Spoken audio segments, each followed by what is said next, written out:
Hi guys, so this is going to be a tutorial on painting this landscape of some mountains. So I've started in my sketchbook and I've got some masking tape to mask out where I am going to paint, and then I've got a pencil and I've started drawing in. So normally you would prime your paper or your canvas with some gesso, but I was particularly lazy here and I haven't really. So you do that to stop the paint from soaking straight in, because you want it to sit on top a little bit, especially if you're doing some mixing whilst you are painting on the canvas.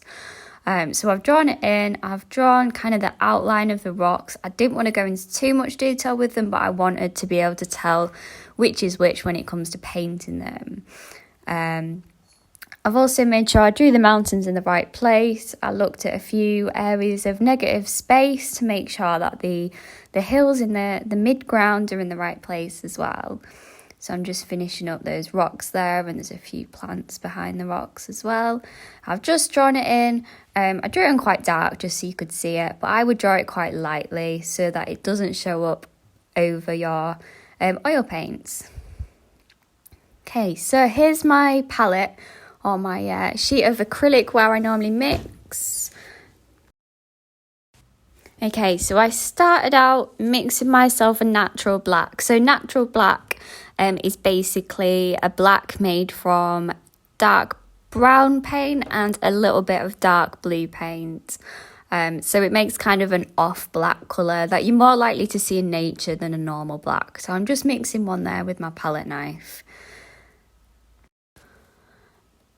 Okay, and then I get a little bit of tissue to clean my palette knife, and then I'm ready to start mixing in some white. So I'm mixing some white particularly for the background, because things in the background tend to look lighter in tone because they're further away. So I'm mixing in some white with my natural black to make a shade of grey.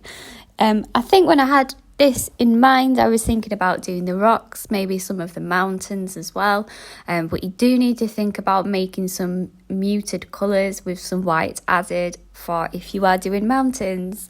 I could see a few different colours in there. So there was some purple, sort of muted purple, there was some green, there was some navy blue as well.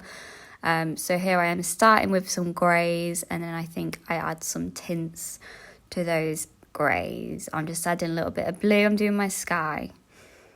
Okay, so I cut out the part where I did the sky, because I actually painted it white first and went in there with blue. I wouldn't do that. I would probably go in there with blue and do the clouds in white. That would make more sense, but I made it work in the end, so that's okay.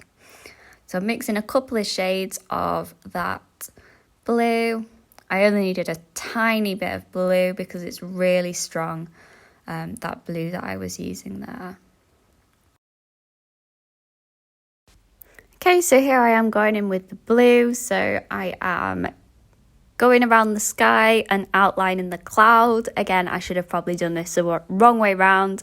Sorry, I should have done it the other way around, but I've got white in the background, so I'm putting my blue on top. My white paint is still a little wet, so I'm getting a nice kind of wet on wet effect with this, so I can blend it with my brush onto the paper as well, as you can see I'm doing there. So that's one of the benefits of painting in oils while your paints are wet as well. You can blend on the canvas rather than having to mix loads and loads of individual shades. Okay. So now I start doing the kind of streaks and the edges of my clouds. So I take some blue and apply it to the clouds with a little bit on the brush, and then I kind of blend it in. So I'm using quite a small brush, but it's not a tiny brush at the moment. It's just a kind of flat edge brush. And you can see I'm blending in that cloud. It was quite tricky doing the cloud actually, but I don't think it looked too bad in the end. But obviously I would change the fact that I put down my white first. I should have put down some blue first really, but live and learn. So I've gone in here with a shade of grey, because I did notice that a lot of the shadows in the cloud aren't blue. They're actually kind of bluey grey. So I've gone in with some of my grey that I mixed, just to show the shadows and the depth in the clouds a little bit as well. Then I'm just adding a little more sky colour to the edges to make that cloud really stand out there. I still wasn't happy with it at this point, so I did add quite a lot more to it. I'm going in with more grey. I'm checking my picture for those kind of lines. Whereabouts are they on the clouds? How can I get those in? Do they need blending?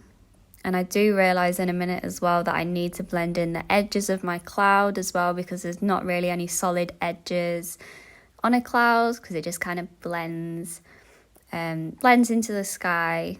It's not a solid object, so there's no solid edges, or there shouldn't be. Alright, so I'm just blending that right up to the masking tape so that I get a nice clean line when I'm finished as well. And I'm just finishing off those streaks on the cloud, and it's starting to look a little bit more like a cloud. I'm still not too happy with the cloud. I'm much happier with the rest of the painting, if I'm honest.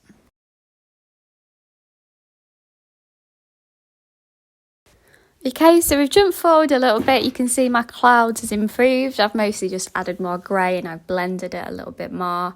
So I'm going in with some white now for the cloud, which makes sense. I should have done that in the first place. So I've just got some thick white paint on my brush, fresh from the tube, and I'm going in and I'm highlighting those light areas on the cloud.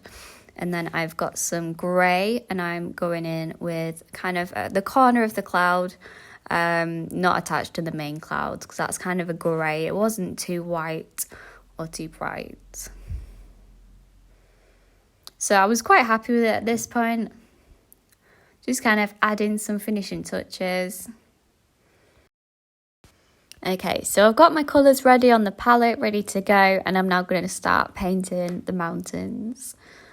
So I've got my square tip brush, again, my quite small brush, and I just start thinking about the shades of the mountains and start thinking about the shapes on them and just blocking those in. So I knew that I could blend the colours afterwards because they will still be wet, so I don't worry too much about making the exact shades, but I did add a little bit of white to try and make them look like they were further away, but I don't think I used enough white in the end.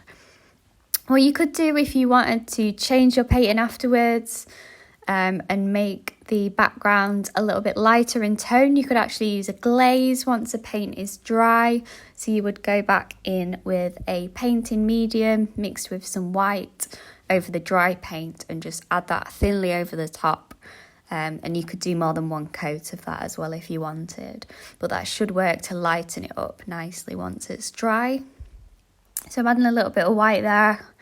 I know that it's not dark enough, so I'm thinking I'm going to lighten it up a little. And then I'm going in there with that kind of dusty violet that I made. So that's bringing out some of the more purple shades in the mountains.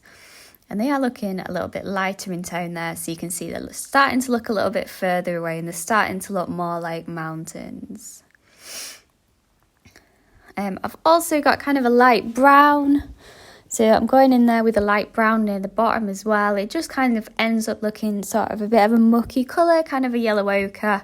But that does work to show some areas of the mountains on the photograph. So at the moment, it's just kind of shapes on the mountains. But now I start thinking about some of the lines on there and some of the details that are going to be needed. So I'm just kind of blending in areas that I know are part of the same shape.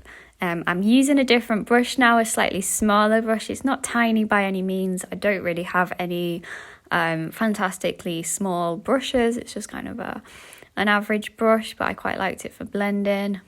And I've just kind of done one of these little pathways up the mountain, and I'm blending that with my paintbrush as well and picking out a few little highlights that I can see on there too. Just finishing off those mountains with the colours that I can see in the photograph. The reason also that I've started from the top of the painting, it is best to work top to bottom and from left to right as well. So starting at the top left is ideal, especially if you're painting in oils. Just because if you're right-handed like me, you can easily dip your hand in the painting while you're painting it if you don't do that. So if you're left-handed, it would be the top right-hand side. So I'm just doing some of the hills now. I've come forward a little bit. I can see some kind of greener areas where the mountains slope into the hills and into the fields that are becoming the mid-ground of the painting. So I'm kind of blending those in together. I'm checking where the lines are, where they meet. Just kind of perfecting the mountains there as well a little bit. Just blending with no extra paints, just an empty paintbrush until I was happy with those. So I'm just adding some highlights as well to those hills. I'm starting to paint in the areas where I can see some shapes of fields. So you'll see in a minute, I'm just messing around there trying to tidy up the sky. So I get a smaller brush in a second. I get a thinner brush, which you will see in a second. And there we go.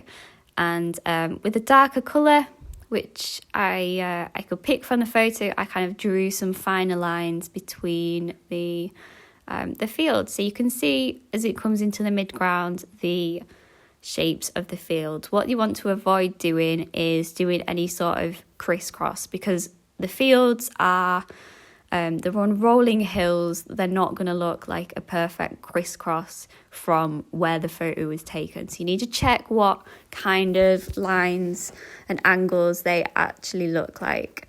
And then I went in there and I added some highlights just to highlight the areas of the fields again and make it look a little bit more realistic. So don't forget as well that your fields are going to be you're going to have to use some foreshortening. I think that's the right word when you're doing the field. So they're going to look more narrow than they would if you were looking at them from above, because you're looking at them from far away. So I'm going in now with a yellow ochre and white mix. I've got my bigger brush again, and I'm just plotting in the area for the fields in the kind of mid-ground. So I've done it all in one colour to start with, nice and easy. And then I do start adding some other colours. There's some hills on there as well. I just checked where they were really and kind of sketched them in a little bit with my paintbrush first. And then I just blended. So right behind each hill, you're going to have a bit of a shadow. And then at the top of the hill, you're going to have your lightest point normally. But do check your photograph as well. All the answers to what it looks like are in the photograph. So just putting in these kind of shaded brown areas that were in the hills. I'm not sure what they are. Maybe seeds or plants or something. And I'm just starting to blend those together. I'm quite happy with my mountains now. I think the mountains are maybe the strongest point actually. So I'm just blending that with the yellow ochre kind of colour. It's a little bit more of a vivid colour because it's not as far in the background. In fact, it's a lot closer than the mountains are. So it's a little bit more vivid in colour as well. And there was a hill there that didn't have the brown on it, so I just did it in kind of grey, just to show that it's completely lacking in colour, that one. And I've just blended again with my medium-sized brush. It was completely fine to keep blending because, again, my paints were still wet enough for that, so it wasn't a problem. I'm just adding some highlights there where they should be. Okay, so I've gone in with my small thin brush again, and just to add really specific highlights to certain areas. So kind of the sunlight is coming from the left, so I'm kind of adding some highlights where I could see it in the picture, just in some areas on the hill there.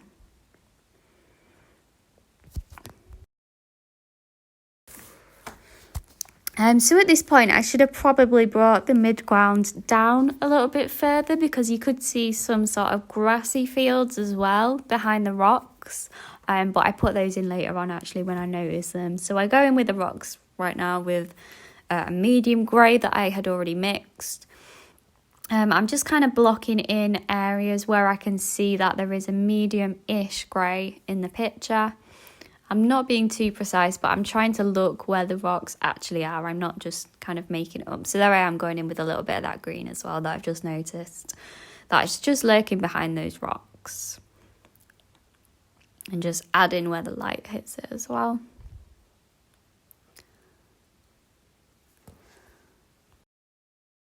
So now I've got my kind of base colour down for some of the rocks, I go back to my palette and I start mixing a few different colours, because there's quite a lot of colours of stark contrast in the rocks. It's either very dark where the cracks are, or quite light where the light is shining on them. So I start painting in any of these which are really obvious. So the rocks are all kind of different shapes, but they often do have sharp edges, so you can look for those. Obviously, areas that are in the sunlight are going to be lighter. Areas between rocks are generally darker. I just use your sense, really, and look at the photograph in which you're painting. But yeah, I'm just kind of taking my time there a little bit to make sure they're right. So rocks are quite new for me. Then I just got some lighter grey with a little bit of white mixed in. I just added the grey to mute the white just a tiny bit for now, and I started adding some of the highlights on the rocks. So the highlights are some of the easiest bits to see, really, and I just spotted those on a couple of individual rocks, which kind of made took up the majority of the rocky area of the painting. So I'm just picking out where I can see some highlights. Often that's a whole side of the rock, and then there's maybe a whole side, a medium grey or a darker grey or black. I'm still using my natural black, even though I'm saying black. I'm still using that mixture of brown and blue all the time here. I didn't use any black from the tube at all in this. So I'm just looking at those cracks now and filling those in with some darker colour between the rocks. It does take quite a bit of time, this. It was probably the most time consuming part of the whole painting. I hope you enjoyed that, guys. As you can see, I had to cut the video off before I completely finished, unfortunately, but I did get those rocks finished in the end. If you enjoyed that, leave a comment, like it, interact. Any questions you can ask me and I will support you as best I can, of course. Right, see you, loves.